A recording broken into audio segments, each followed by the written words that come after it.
Egipto, más allá de las pirámides.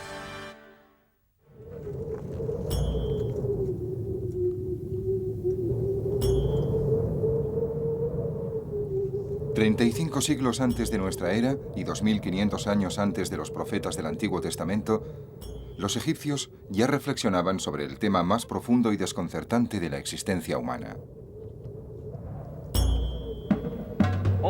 Todas las sociedades se han enfrentado al mayor misterio de la vida, la muerte. Pero pocas han tratado la muerte de forma tan directa ni con tanto respeto, ceremonias y rituales como lo hicieron antiguos egipcios. Para ellos, la muerte formaba parte de un gran conjunto de ciclos. El Nilo crecía y decrecía, los cultivos se plantaban y se cosechaban, las personas vivían y morían.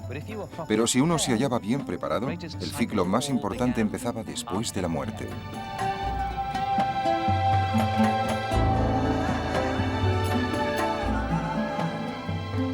Desde los tiempos más remotos, los egipcios creyeron en la vida después de la muerte, en una existencia que duraría toda la eternidad. Para ellos, la muerte era una simple transición. En el antiguo Egipto, la muerte estaba siempre presente porque no suponía el final definitivo que representa para nosotros. Era un simple cambio de estado. Creían que iban a seguir viviendo en el más allá y que su espíritu, su fuerza vital y su personalidad serían capaces de superar el trauma de la muerte y pasar a la otra vida.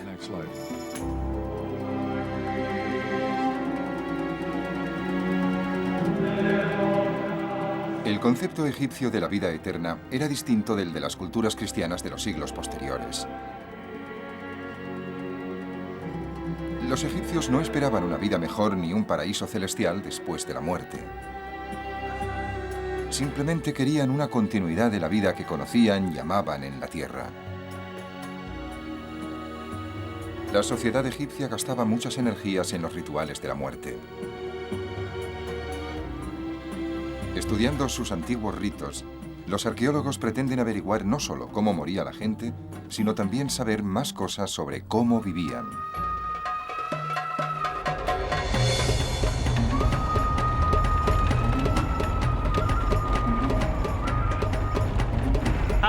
¿Cómo se acepta la muerte? Es una vieja cuestión. Los arqueólogos aún intentan descubrir cómo los antiguos egipcios respondían a esta pregunta. Nos dirigimos a través de los arrozales del delta del Nilo hacia un yacimiento de época muy temprana. Se trata de un cementerio del Imperio Antiguo que data de hace 4500 años. En él, el egiptólogo holandés Willem van Haarlem dirige una misión arqueológica internacional.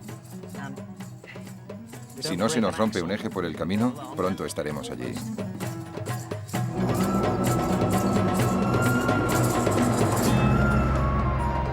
La mayor parte de Egipto es desierto. Por ello, los cuerpos de los antiguos egipcios que fueron enterrados en él han permanecido intactos durante miles de años. Pero las condiciones de la región del delta son muy distintas. Aquí, los diversos brazos del Nilo alimentan un nivel freático muy cercano a la superficie, lo que hace que la mayoría de cuerpos enterrados en el barro del delta se descompongan fácilmente. Me he reunido con Willem van Haarlem en el antiguo cementerio que está excavando en la región del delta. Para arqueólogos como van Haarlem, es un lugar frustrante para ir en busca del pasado. Pero tuve la suerte de llegar un día en el que iban a sacar un cuerpo de una tumba muy antigua para poder estudiarlo. Willem me presentó a Alexei Kol, un especialista ruso en huesos humanos. ¿Qué has descubierto aquí, Alexei? ¿De qué sexo era este esqueleto? Sabemos que era un hombre de entre 25 y 35 años. No observamos ninguna enfermedad en los huesos. ¿Se trataba entonces de una persona sana? Sí, eso parece. Aquí tenemos las piernas. ¿Y esto es la pelvis? Sí, piernas, pelvis. Aquí se ven los brazos. ¿Son las costillas? Sí, las costillas. ¿Esto es el cráneo? Sí, el cráneo. Y esto es la mandíbula. con los dientes. Y aquí hay 13 cuentas de collar. Es un esqueleto muy antiguo. En términos generales, data del 2500 al 2000 antes de nuestra era. Tiene, pues, entre 4000 y 4500 años de antigüedad. Hasta en este austero enterramiento se ven ofrendas que indican que ya en esta temprana época se creía en la otra vida y en el lugar a donde las personas iban después de la muerte. Sin duda alguna, estas vasijas tal vez contenían comida. En otros enterramientos hemos encontrado espinas de pescado en las vasijas. Debía ser pescado conservado en sal o algo parecido. Así que hoy os llevaréis los huesos y tal vez las vasijas con las ofrendas. Sí. Y si quieres, nos puedes ayudar recogiendo algunas cuentas. Muy bien, vale. No se enterraba a ningún egipcio sin prepararlo para la otra vida. A este hombre lo mandaron a la eternidad con un collar. Me llevaré algunas cuentas de piedra del collar para analizarlas. Esta es la siguiente. ¿Cómo lleváis el control de todo esto? Esta es la número 3 porque nos falta una pequeña que hay en medio. Lo ponemos todo en bolsas transparentes marcadas con un número para poder reconstruir el orden exacto, de acuerdo con el esquema que he realizado. Debéis de tener miles de bolsas transparentes. Sí, es cierto. Son muy útiles para recoger muestras.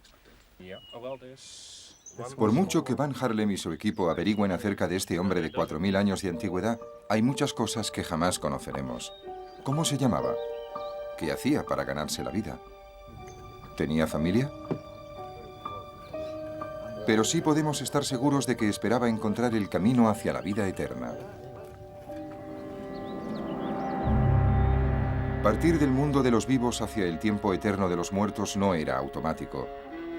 Era un acontecimiento complejo y muy ritualizado, del que solo salían con éxito los que habían llevado una vida moral. Y aún así, tenían que estar preparados para superar muchos obstáculos. El paso al más allá ocurría en una región llamada el mundo subterráneo. El gran dios Osiris presidía este misterioso reino. El espíritu del muerto era llevado ante Osiris y un tribunal formado por 42 jueces. Estos le hacían una serie de preguntas sobre su vida en forma de complejos acertijos. Responder de forma correcta a ellos era vital para llegar a la otra vida. Debía pasar una prueba ritual antes de entrar en la otra vida. Era un juicio sobre sus valores éticos y morales. Servía para obtener poderes mágicos en la otra vida que le ayudarían a superar los muchos peligros allí existentes. La parte más importante de esta prueba se conocía como el peso de las almas. En esta ceremonia se pesaba el corazón del difunto y como contrapeso se ponía una pluma. Si el corazón estaba en equilibrio con la pluma, la persona podía entrar en la vida eterna. Al tener que superar tantas pruebas, era natural que los antiguos egipcios buscaran ayuda. Mientras el cuerpo era momificado y recibía sepultura, el espíritu hacía su gran viaje por el mundo subterráneo con la esperanza de volver a nacer en la otra vida. Había planos y guías para realizar este viaje. Se los conoce como el Libro de los Muertos. En las paredes de todas las tumbas encontramos fragmentos de este libro en los que se daban instrucciones a los espíritus que habían partido. A veces, estos textos funerarios llegaban al extremo de describir cómo era la otra vida y dar un plano de las rutas para llegar a ella. Y eso era muy importante, porque estas rutas eran muy peligrosas.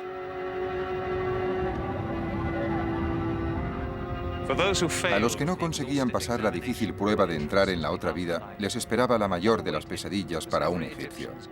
Los que no eran aptos eran enviados a unos hoyos infernales en los que recibían tortura. Aquellos que no conseguían pasar la prueba eran presa de la gran bestia Amid, que se comía a los muertos. Para unas personas que amaban tanto su tierra y la vida que en ella habían llevado, tal vez su mayor temor era pensar que podían pasar a la eternidad sin su querido Egipto.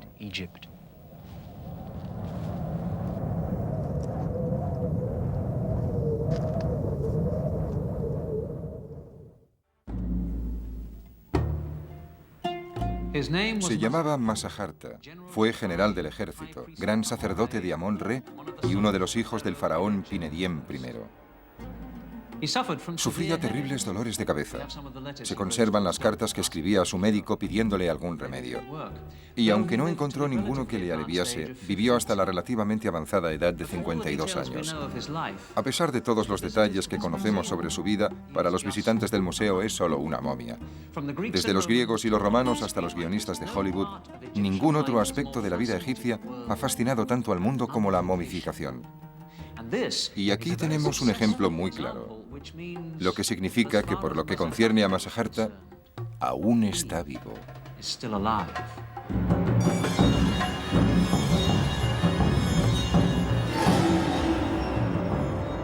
La fascinación del mundo por las momias no es un fenómeno reciente. A Napoleón le intrigaron cuando invadió Egipto en 1798. Los primeros arqueólogos estaban obsesionados con estos cuerpos conservados. Más que en el oro, concentraban sus esfuerzos en la búsqueda de momias. Pero a pesar de su celo, no eran siempre cuidadosos en la forma de tratar a los muertos. El resultado fue una mala comprensión del significado de la momificación y de cómo se realizaba esta práctica excepcional.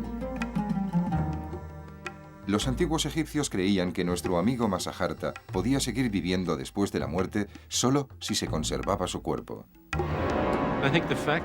Creo que el hecho de que se tomaran tantas molestias deja claro que el cuerpo debía seguir existiendo en la otra vida, que tenía que poder ser rehabilitado y tomar de nuevo la forma de un ser humano vivo.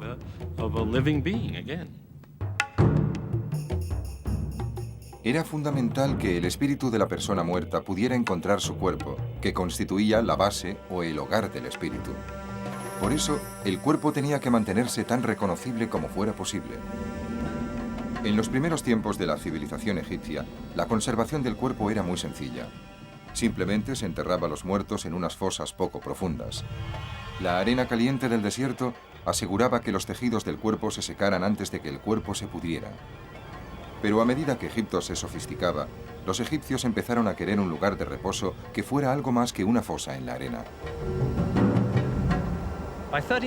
En el año 3400 antes de nuestra era, los egipcios de las clases altas empezaron a ser enterrados en tumbas construidas sobre el nivel del suelo. Pero al no tener una base de arena seca, los cuerpos se descomponían. Se hizo necesario encontrar un buen sistema de conservación, porque sin el cuerpo no había ninguna alternativa para la otra vida. Tardaron casi 1000 años, pero llegaron a desarrollar un complejo sistema de momificación. Los métodos más antiguos consistían en poco más que en envolver el cuerpo en lino y cubrirlo con una resina líquida.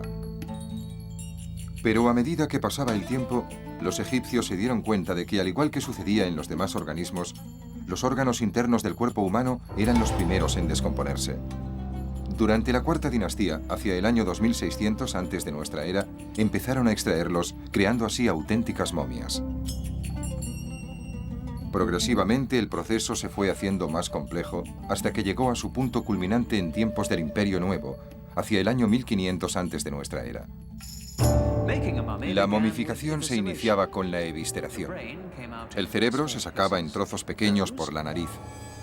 El estómago, los pulmones, el hígado y los intestinos se extraían mediante una pequeña incisión. Cada órgano se colocaba en un vaso canopo especial, como estos de aquí. Estos vasos se colocaban cerca de la momia, para que su espíritu pudiera reconocer sus partes dispersas.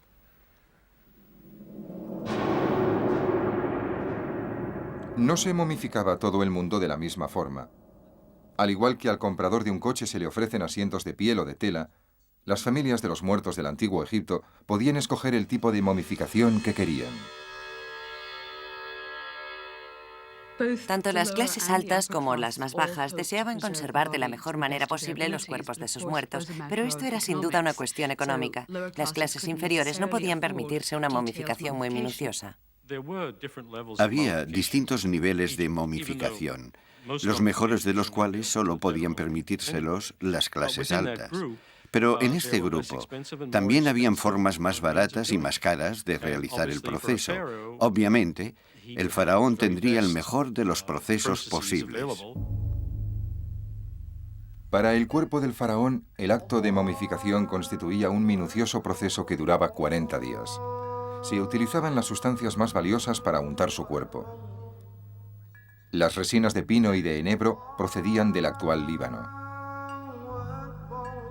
La mirra y el incienso de la actual Somalia y de la península arábica. También se utilizaba canela y cera de abejas para perfumar y sellar el cuerpo. Cuando finalmente el cuerpo estaba preparado, se envolvía cuidadosamente con tiras de lino. Incluso los dedos de las manos y de los pies se envolvían individualmente. Con el paso de los siglos se quiso conseguir la momificación ideal. Que la momia fuera reconocible era tan importante que los egipcios recurrieron a cualquier técnica que les ayudara a conservar la similitud con el difunto. El rasgo facial más evidente del gran faraón Rameses II era su nariz aguileña. Para conservar esta nariz distintiva recurrieron a una solución innovadora. En 1977 se realizaron unas radiografías que descubrieron que la cavidad nasal del faraón estaba rellena con docenas de granos de pimienta para asegurar que la legendaria nariz fuera reconocida durante toda la eternidad. Durante el Imperio Nuevo se empezaron a insertar pequeñas cebollas debajo de los párpados, porque los ojos están compuestos sobre todo de agua y cuando se desecan se hunden. Por esto se han encontrado muchas momias reales con pequeñas cebollas dentro de sus ojos puestas allí para obtener una sensación más natural. Parece como si estuvieran durmiendo. Las piedras pintadas también reemplazaban los ojos. En ocasiones se utilizaba serrín, tierra y líquenes para rellenar o moldear los rasgos faciales, de forma que se aproximaran a su apariencia en vida. No sabemos demasiado de las personas que llevaban a cabo el proceso de embalsamar a los muertos. Tenemos constancia de que los sacerdotes eran quienes envolvían el cuerpo en lino y que para hacerlo llevaban máscaras del dios Anubis, la deidad responsable de la momificación. Una vez envuelto el cuerpo, solía cubrirse la cara con una máscara funeraria que reforzaba el parecido con el faraón. La más famosa es la fabulosa máscara de oro que cubría la cara de Tutankamón, el rey niño del Imperio Nuevo.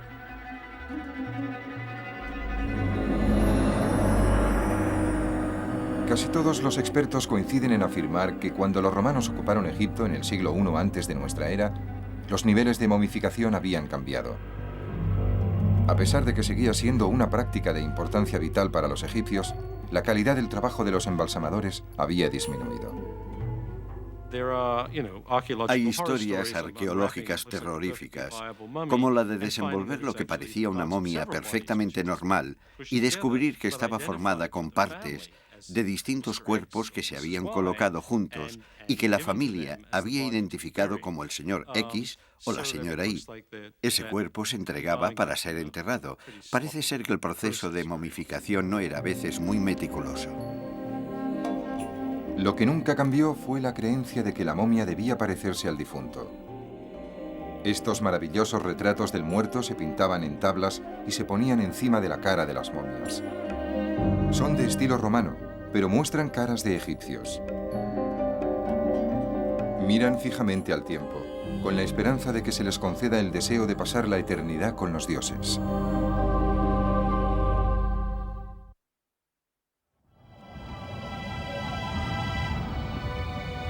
El proceso de momificación evolucionó lentamente, así como el lugar escogido por los egipcios para enterrar a sus seres queridos.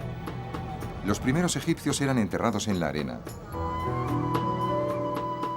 En la época de los primeros faraones, el concepto de la muerte y del más allá se había sofisticado bastante.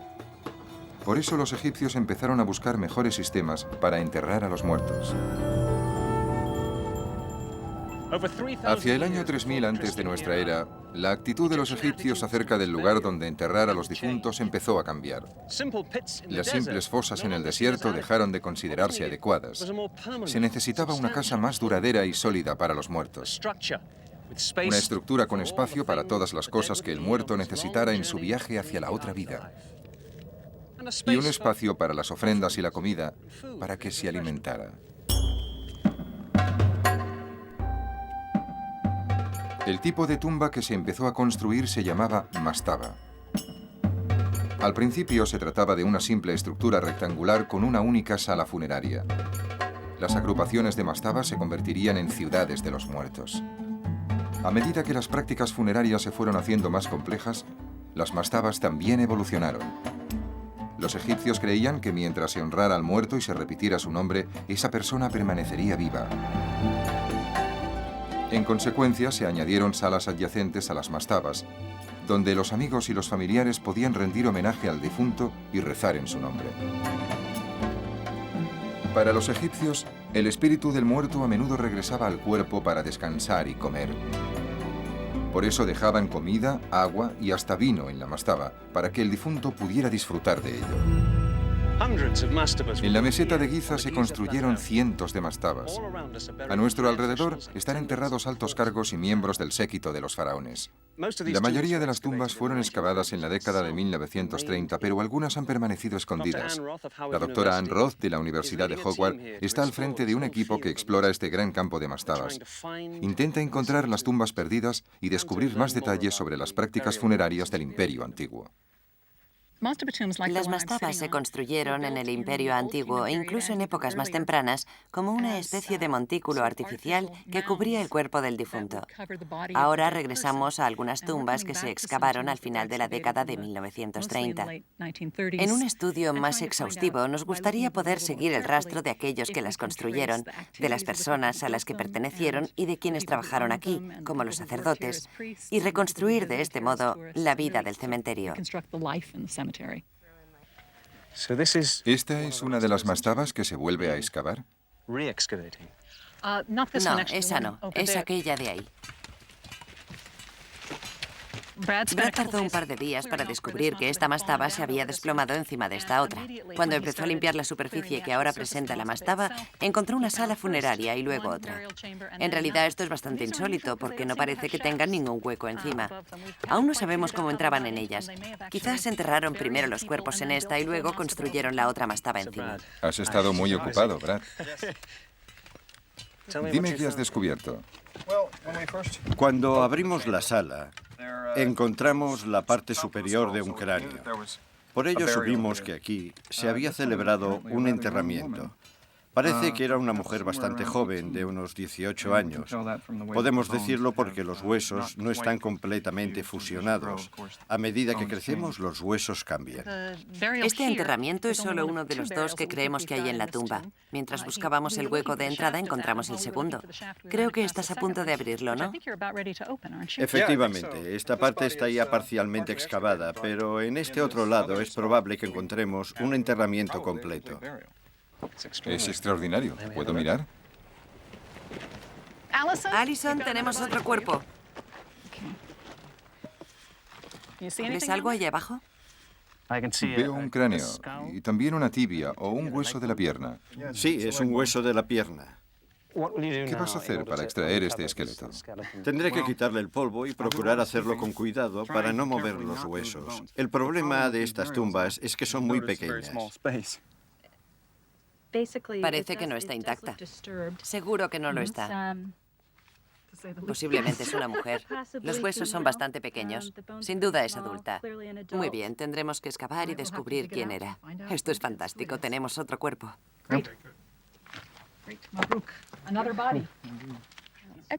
Sacar cuerpos a la luz tiene algo de profanación, ya que se trata de restos humanos. Tenemos que recordarlo constantemente y tratarlos con mucho respeto. Encontramos un cuerpo que tenía las manos detrás de la cabeza y ésta descansaba sobre una pequeña almohada de piedra. Eso dice mucho sobre su personalidad y nos sentimos realmente unidos a las personas de este antiguo pueblo que están enterradas en estas tumbas. Este es el cráneo de alguien que murió hace 4.400 años. Tenía entre 30 y 39 años de edad, tal vez 35. Morir a esa edad no era nada extraño. Es un caso interesante. Presenta un absceso dental muy activo. Aquí se puede ver el absceso. Está en el primer molar izquierdo. También hay dos caries aquí, probablemente muy dolorosas, que tal vez estuvieron relacionadas con su muerte. Es posible morir de un absceso dental si no se trata. Los egipcios tenían una tasa muy alta de desgaste dental porque molían el grano con ruedas de molino de piedra. lo que hacía que la harina contuviera mucha arenilla. También había mucho polvo ambiental. Comer durante toda la vida un pan así era como masticar papel de lija. Con su trabajo, Ann Roth y sus colegas pueden ofrecer a los antiguos egipcios que estudian la vida eterna que ellos tanto deseaban. Espero que les alarguemos la vida al estudiarlos y que podamos contar algo sobre su vida, porque los antiguos egipcios creían que una parte de nuestra alma estaba formada por lo que los otros sabían de ti. Así, al establecer esta conexión con los muertos, esperamos reparar cualquier falta de respeto que podamos cometer con sus huesos. Los huesos que había en estas mastabas de Giza pertenecían a personas corrientes, de clase media. Pero hasta a los faraones les llegaba la muerte. Los egipcios creían que cuando su rey fallecía, se unía al gran dios Re para conducir eternamente el sol a través del cielo en una nave celestial.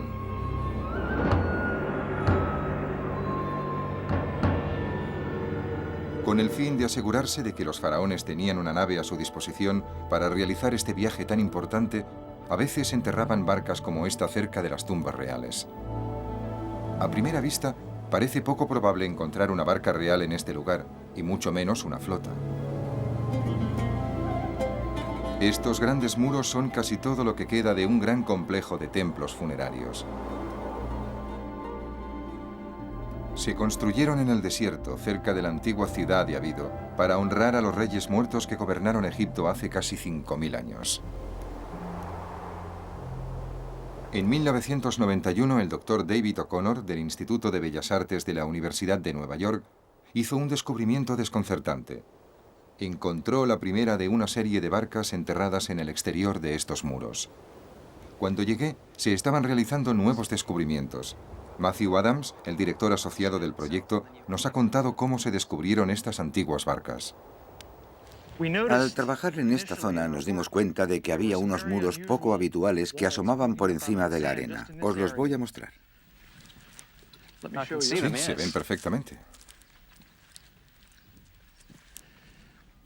Primero creímos que eran las paredes de algún edificio.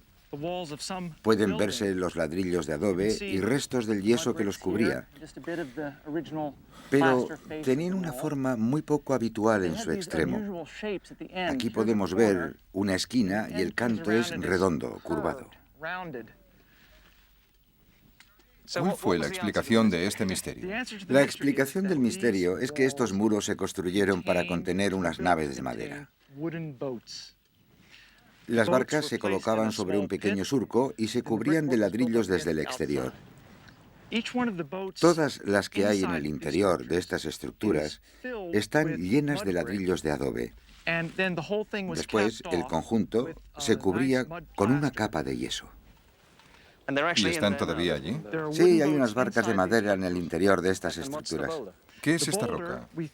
Creemos que es una especie de ancla simbólica para amarrar de forma permanente o eterna las barcas a este lugar. Es impresionante. Lo que tenemos aquí son unos muros que rodean una barca de madera. ¿Qué es esto? ¿La proa o la popa? No estamos seguros de si es la popa o la proa. Tiene una forma definida, ¿verdad? Sí, es muy definida. ¿Qué longitud total tiene? La mayor tiene 27 metros de largo por 3,5 de ancho. 27 metros. Eran unas barcas imponentes, ¿no? En efecto, tenían que ser muy imponentes. Limpiar las toneladas de arena que cubren estas barcas es un trabajo agotador. Después se tienen que quitar las capas de yeso para empezar a tener una idea del aspecto que tuvieron en su tiempo.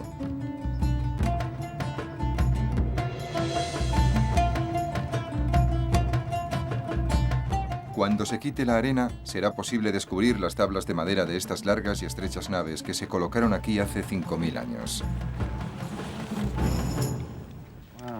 Increíble.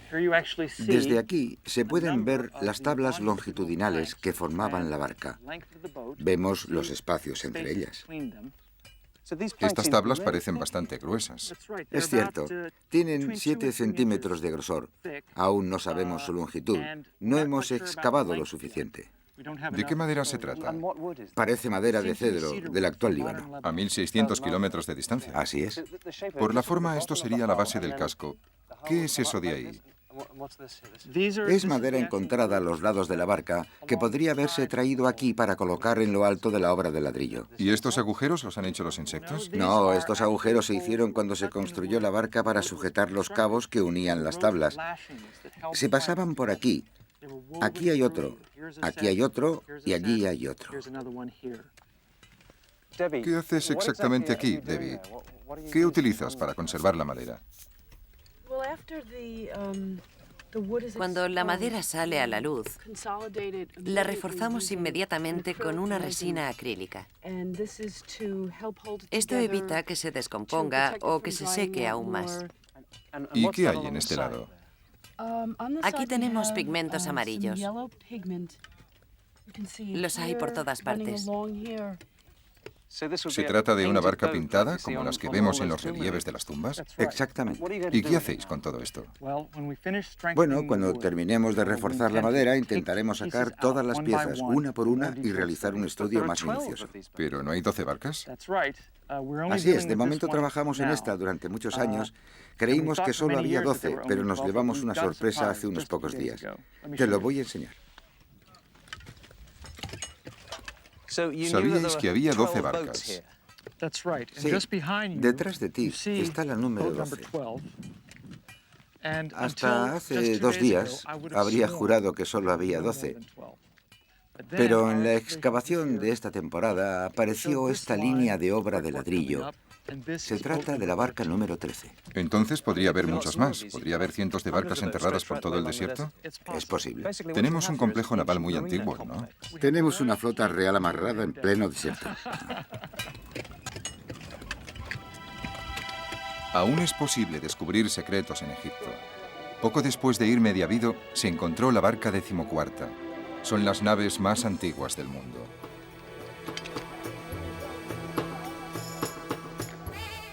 La flota real que Matthew Adams y su equipo intentan salvar se enterró cerca de las mastabas de los primeros reyes. Después de siglos de utilización de la mastaba, los ritos funerarios se complicaron. 2700 años antes de nuestra era, los faraones egipcios ya estaban preparados para construir tumbas a una escala mayor.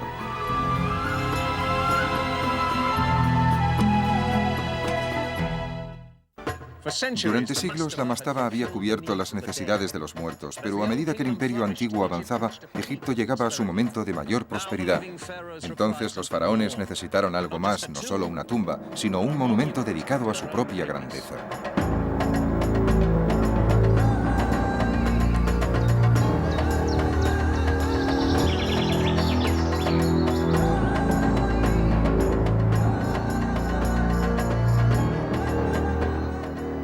$2600 años antes de nuestra era, los faraones egipcios crearon las mayores tumbas que el mundo ha conocido.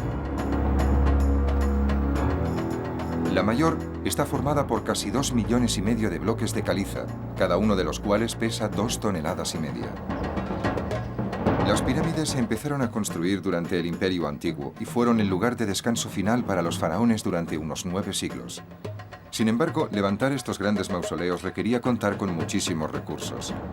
Incluso la construcción de las pirámides más pequeñas ponía a prueba la economía egipcia.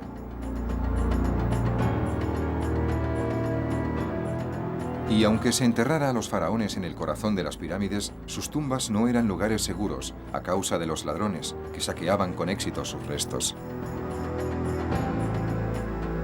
Al final del Imperio Antiguo, la realeza egipcia empezó a buscar otros lugares donde sus muertos pudieran descansar en el largo y difícil viaje hasta la inmortalidad.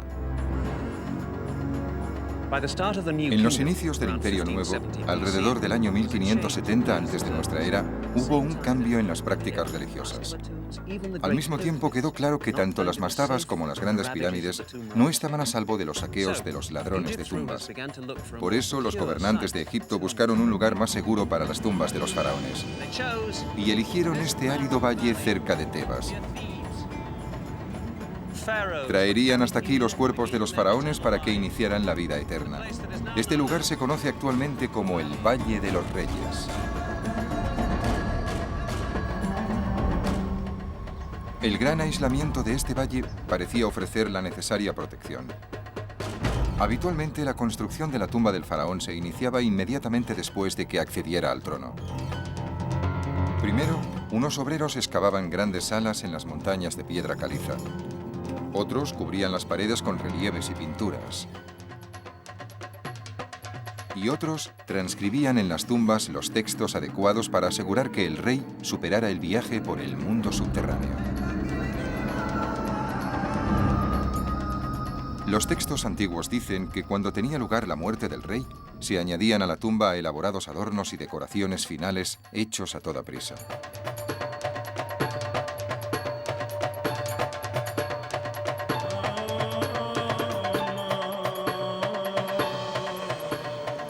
Acabada la momificación, el cuerpo del faraón se trasladaba en barca por el Nilo. Después, un séquito de sacerdotes y el cortejo fúnebre acompañaba a la momia mientras arrastraban lentamente su ataúd por el camino polvoriento del valle hasta llegar a la tumba.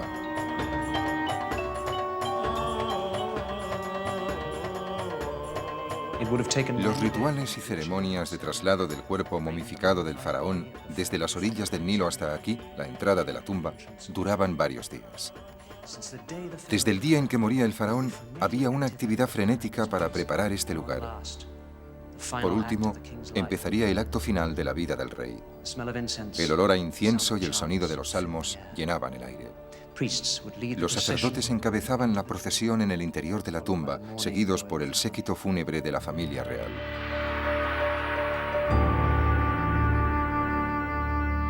Al final, la procesión llegaba hasta este lugar, la cámara funeraria, en el corazón de la tumba.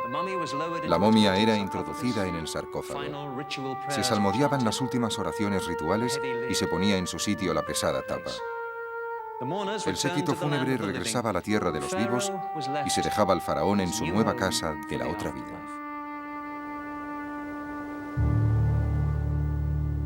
Durante más de 5 siglos, los faraones del Imperio Nuevo que fueron enterrados en este valle gobernaron un país en la cumbre de su grandeza e influencia. Sin embargo, en el año 1000 antes de nuestra era, el poder de Egipto y de sus reyes había empezado a decaer. Otras culturas más poderosas ocuparon el lugar preeminente de Egipto en el Próximo Oriente y acabaron por instalarse en su propio territorio. Los persas, los griegos y finalmente los romanos controlaron la tierra de los faraones. Pero por raro que parezca, ningún invasor impuso su religión. Los egipcios siguieron adorando a los dioses de la antigüedad y su actitud hacia los muertos permaneció inalterable, como demuestra de forma espectacular un reciente descubrimiento.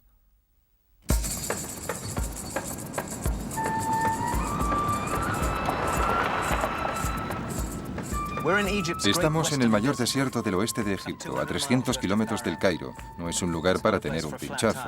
En el exterior hay una temperatura de 47 grados. Contemplando este lugar, parece imposible que pueda existir algo entre esta zona y la frontera con Libia, a excepción de calor, piedras y arena. Pero no es así. Hay ciertos lugares donde las depresiones del suelo desértico consiguen llegar hasta grandes suministros de agua. El resultado son 5 oasis exuberantes. Nos dirigimos a uno de ellos, el de Bajarilla, en el que el arqueólogo egipcio Zahi Hawass supervisa los trabajos de un increíble descubrimiento. Cuando Egipto pasó a formar parte del Imperio Romano, este gran oasis de Bajarilla era una próspera comunidad de 10.000 personas. En el siglo V antes de nuestra era, el oasis era famoso por sus dátiles y su vino. Hoy lo es por el accidente que tuvo un asno. En 1996, un obrero guiaba a su asno por el oasis de Bajarilla. De pronto, la pata del animal se hundió en la superficie del desierto. Había un agujero. El hombre miró en su interior y vio muchísimas momias. Eran las primeras de lo que se convertiría en el mayor escondrijo de momias jamás encontrado. Casi 4.000 años después de que empezara el ritual de momificación, estas momias presentan un aspecto algo distinto a los ejemplos más antiguos. La mayoría no tienen sarcófago. En cambio, llevan la cara recubierta con una máscara de un material parecido al papel maché, llamado cartonaje. Sin embargo, muestran que no había cambiado la importancia que los egipcios daban a la preservación del cuerpo. El cartonaje dorado de estas máscaras ha dado nombre a este lugar. El Valle de las Momias Doradas.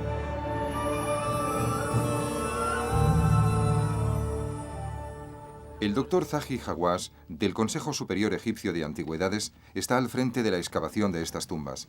Me ha contado el trabajo que han realizado hasta ahora. ¿Qué tumba es esta? Es la última tumba que hemos descubierto en el Valle de las Momias Doradas. Solo en ella hemos encontrado 41 momias.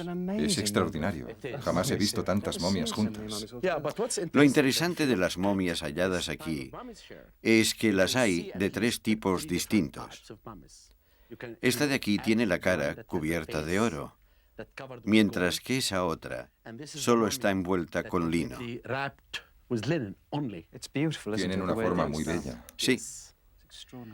Y esta momia está cubierta de un cartonaje en el que podemos ver pinturas con escenas de dioses y diosas. Mira a este niño. Nos llevamos a un niño así para hacerle una radiografía, pero este, creo, es un niño que tendría una edad de 2 años como máximo. Es preciosa. Y está muy bien conservado. Por eso creo que no es correcto afirmar que la momificación se deterioró durante la época romana. Eso no es cierto. Está en muy buen estado de conservación. Creo que la momia que está ahí, este hombre, podría ser la del cabeza de familia. Porque está en el centro. Sí, está situada en el centro de la sala y la colocaron en una especie de nivel superior. Por eso creo que es el cabeza de familia. Es muy conmovedor ver a toda una familia enterrada así. Sí. ¿Sucede lo mismo en otras tumbas? Cada momia es distinta de cualquier otra y nos cuenta una historia diferente. Vamos.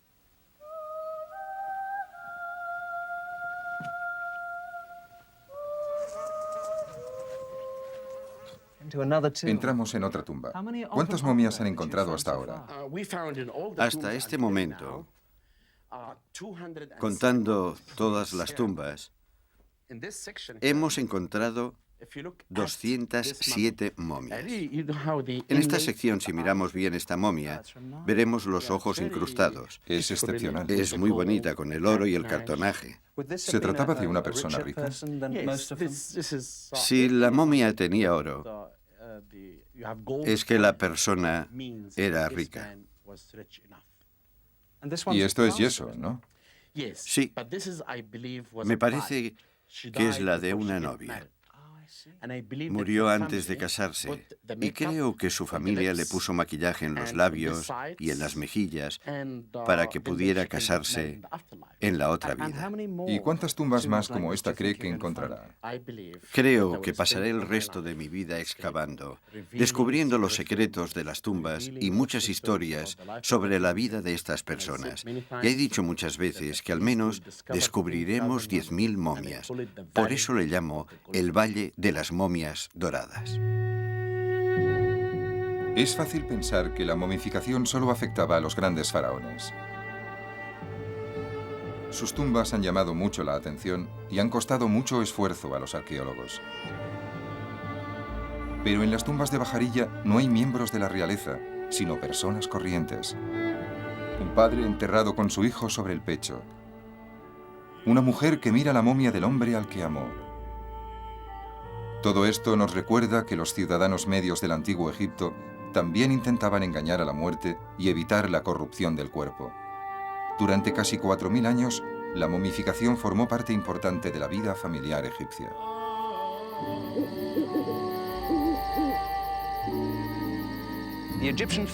El dolor familiar egipcio ante la muerte de un ser querido era tan auténtico como el nuestro. Mientras lloraban al muerto, sabían que el difunto estaba en ese mismo momento luchando para sobrevivir en el gran viaje hacia el mundo subterráneo. Al mismo tiempo, la familia debía emprender una serie de rituales y celebraciones, y debían momificar el cuerpo para que recibiera al espíritu después de la muerte. Esto representaba un gran esfuerzo y un enorme gasto para todas las familias. ¿Por qué lo hacían? No se trataba de una obsesión morbosa, lo hacían porque les importaba el difunto. La momificación era un gran acto de amor. Creían sin duda que la muerte no era el fin de la vida, sino el inicio de la eternidad.